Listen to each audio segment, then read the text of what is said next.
Okay. So what is your name and job title? My name is Caleb Livingston. I'm a demand planner with Avery, Dennison. Okay. And with that, what are some of your responsibilities? So I am responsible for maintaining the forecast for our materials group here in North America. So that is generating our sales forecasts. Okay. Have you worked on different projects or anything like that? Worked on a couple different projects. Most recently, I'm working on a project to improve service out of our largest coating site or one of our factories.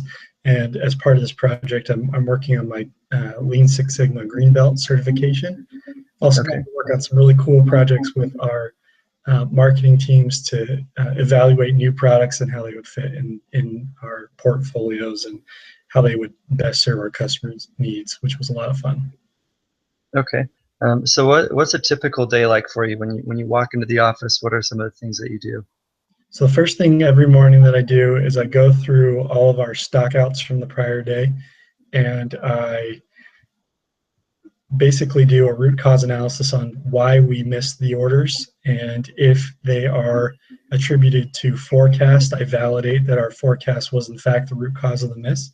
If it was, then I take corrective action, whether that's reaching out to a new customer who we won some business with that we didn't know about before and projecting what they're going to do in the future, or making changes to our forecast models to better predict that demand in the future. And then the remainder of the day really depends on what period we're in our demand planning cycle. So I may be working with finance on validating our plans for the upcoming week. I may be working with our S&OP team to determine what our forecasts are as they relate to capacity moving forward. But most of my activities throughout the day kind of revolve around our forecasts and how they're perceived or accepted by the business. Okay.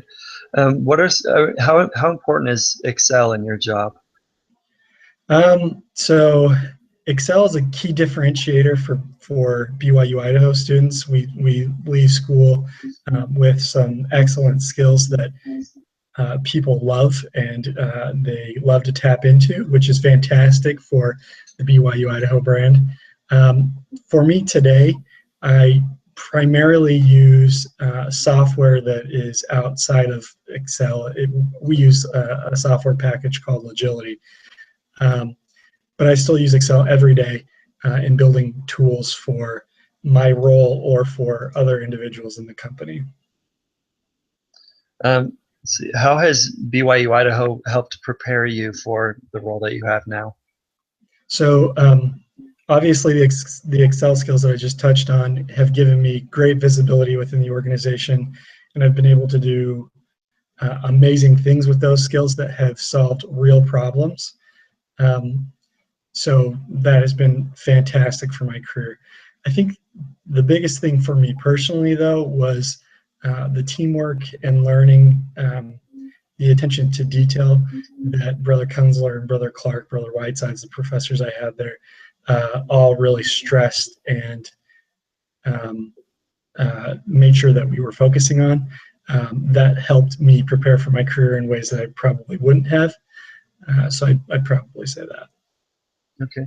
And then what advice would you have for a senior or any other supply chain student at BYU-Idaho just to prepare them for the career and what they could look forward to do? So I'm going to give you three pieces of advice. One of them is more a statement on current conditions, but if you've done your homework on supply chain and the supply chain profession right now, there's a talent gap. So that what that means is that there's more demand for supply chain professionals than there are individuals who can meet that demand. So it's great for kids that are in college because it means more opportunities, better paying jobs, and you can kind of take charge in those negotiations and get what you want. That outlook has changed recently where they believe that by 2020, that gap is going to close. I think it's going to be a little bit earlier, but that's what industry experts are saying right now.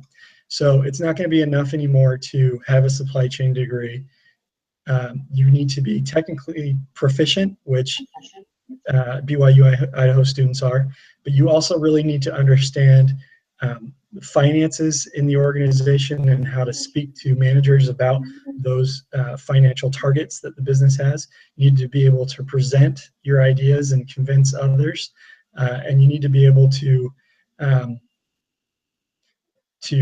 kind of think systematically about the business and how your role impacts others and be able to speak to that. So learn everything that you can at school, because it's all going to be relevant the further down the road you go. Number two, any job postings you see today outside of school, the majority of them will say APIC certifications or some other certification preferred. I strongly recommend that you look into getting those certifications because they will help you in your careers, not only from having that brand, but from the network that it provides as well. And then the last little bit of advice is that when you come out of school, I thought that I knew everything, and very quickly I learned that I didn't. So be humble, learn from those around you. They've been in the field for a long time. They have expertise that you can grow from, and if you come out with too much pride in yourself, it will take you longer to grow. So stay humble and keep learning, and you'll be fine. Awesome. Thank you so much, Caleb. Yep.